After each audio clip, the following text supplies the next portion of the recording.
মার্কিন প্রেসিডেন্ট হিসেবে আগামী ২০ জানুয়ারি শপথ গ্রহণ করবেন ডোনাল্ড ট্রাম্প। তবে এর আগে একাধিক ক্ষেপণাস্ত্র ছুড়েছে উত্তর কোরিয়া। মঙ্গলবার কাতার ভিত্তিক সংবাদ মাধ্যম আল জাজিরার এক প্রতিবেদনে এই তথ্য জানানো হয়েছে।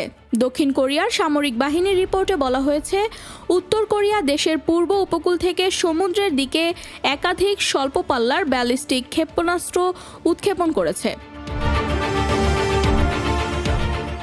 দক্ষিণ কোরিয়ার জয়েন্ট চিফস অব স্টাফ বলেছে, স্থানীয় সময় মঙ্গলবার আনুমানিক সকাল 9:30টায় ক্ষেপণাস্ত্র উৎক্ষেপণ শনাক্ত করা হয়েছে। ধারণা করা হচ্ছে উত্তর কোরিয়ার জ্যাগাং প্রদেশ থেকে এসব ক্ষেপণাস্ত্র উৎক্ষেপণ করেছে।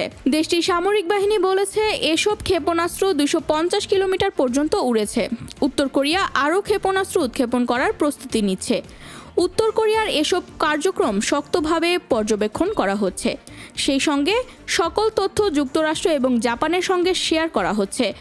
দক্ষিণ কোরিয়ার ভারপ্রাপ্ত প্রেসিডেন্ট চোই সাং মোক বলেছেন, উত্তর কোরিয়ার সর্বশেষ ক্ষেপণাস্ত্র ছোড়ার জবাব দেয়া হবে। Mehjabin Khanam, national desk.